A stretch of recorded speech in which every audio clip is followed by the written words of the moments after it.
Good day, my beautiful children. Today is going to be Thursday, April the 30th, and we're continuing our discussion of the Cold War.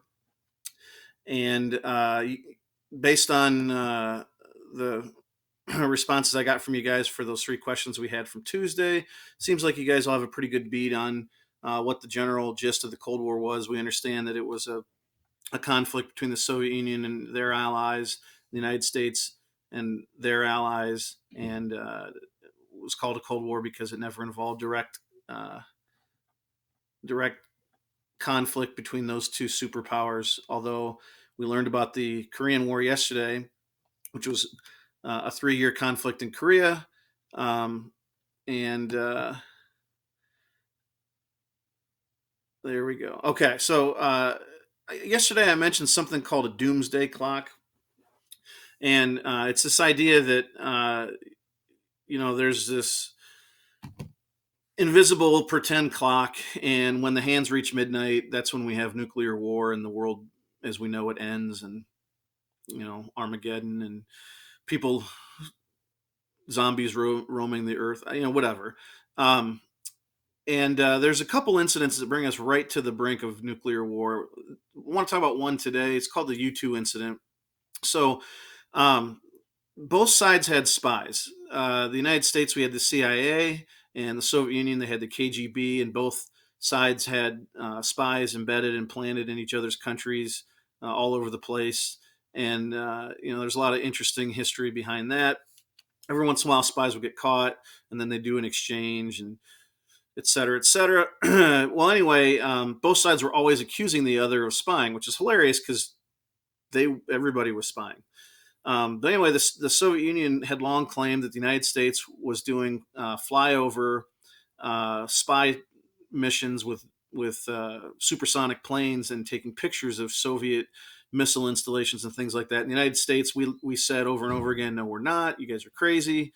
And then the Soviet Union actually shot down one of these planes. We had a top secret plane called a U-2 spy plane that was shot down over the Soviet Union, and they captured our pilot. The pilot lived. The pilots actually in this program were supposed to kill themselves, so they didn't get captured. And this guy Francis Gary Powers did not, and he was captured. And it was this whole embarrassment for the United States because it actually proved that the Soviet Union was right, that we were spying on them with the flyovers, and it led to a lot of more tension, including Nikita Khrushchev, who at the time was the leader of the Soviet Union. He went to the UN and he got so mad. He was giving a speech about the United States. He took his shoe off and he banged it on the podium and he said, "We will bury you." Now, I've been mad before. We all have. I've never been take my shoe off and bang it on a table mad. That's how mad Khrushchev got.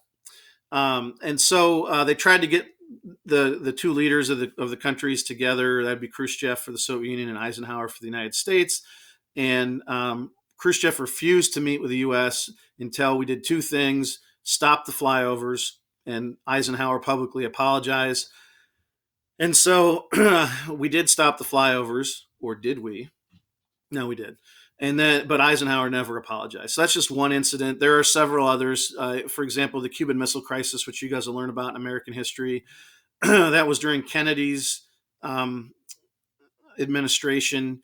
And what happened there was the U.S. We had placed missiles in Turkey, which is a U.S. ally, which is right next to the Soviet Union. And so the Soviet Union decided to send nuclear missiles to Cuba, which is only 90 miles off the coast of Miami, Florida. It's right in our backyard.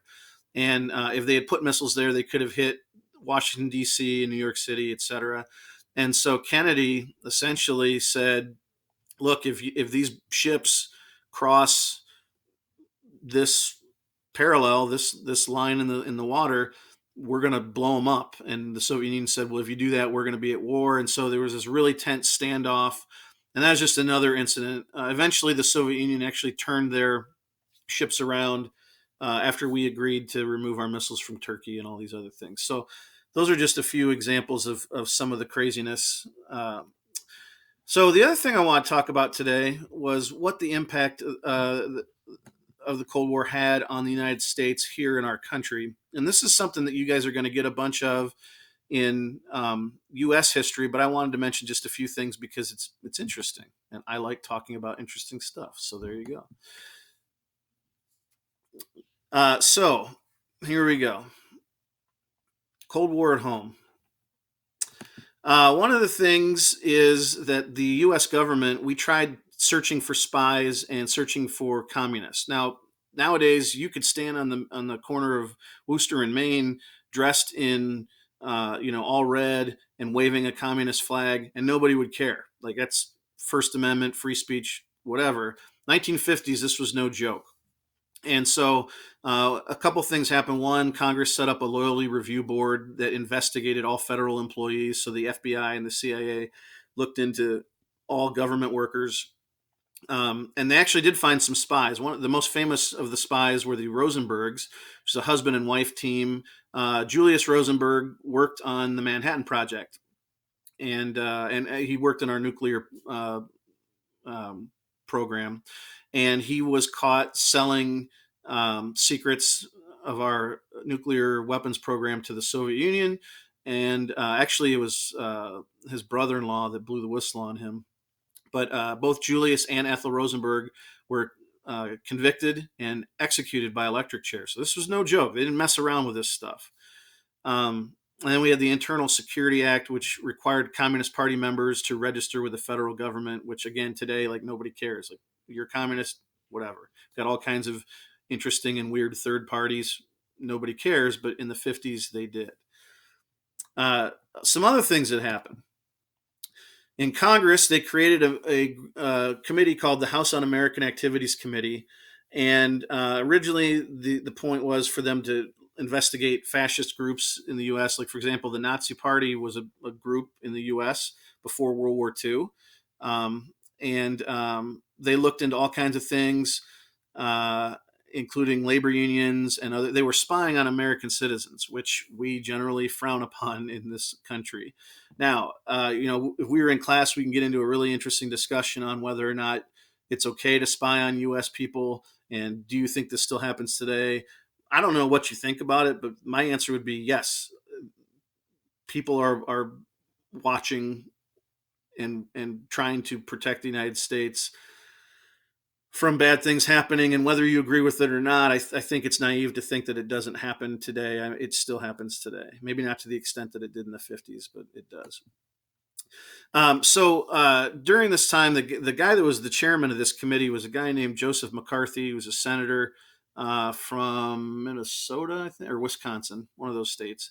And it turns into a witch hunt. They end up looking for communists all over the place, not just in the government, but everywhere, including entertainment.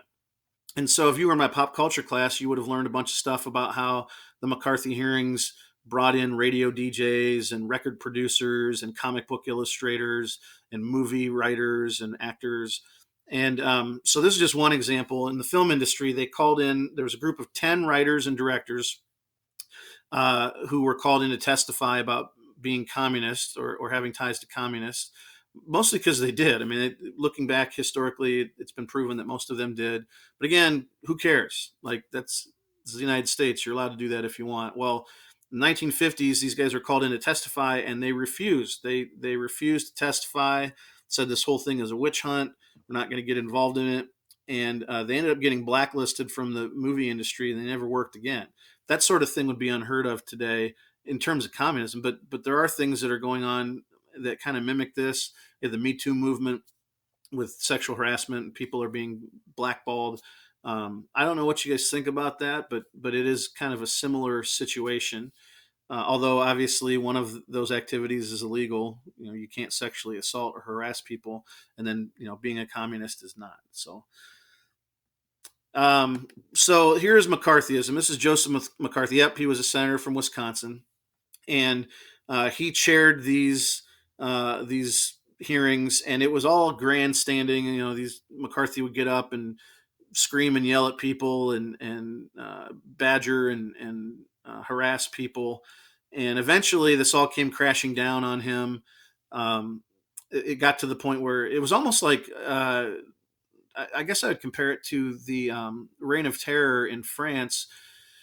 where you could just denounce people. That's kind of what was going on in Congress. People were denouncing people as being communists, and eventually got to the point where um, he started charging members of the army with this, and eventually the American people uh, turned on McCarthy, and he was removed, and this ended the whole McCarthy era. The other big thing that, and I remember this as a kid, is because I was around during the tail end of this, is there were major fears in this country of a nuclear attack from the Soviet Union. Now, when I grew up, we weren't doing duck and cover drills anymore like my parents and your grandparents did, but it was still on people's minds. By the 80s, not as much, but in the 50s and 60s, this was on everybody's mind because the Soviet Union and the United States, they had both developed powerful weapons and enough of these weapons that they could have destroyed the entire planet several times over. And it got to the point where everybody was freaking out that all it took was one wrong move or one misstep by the government, either the Soviet Union or the United States, and we would be plunged into a nuclear war that no one would survive.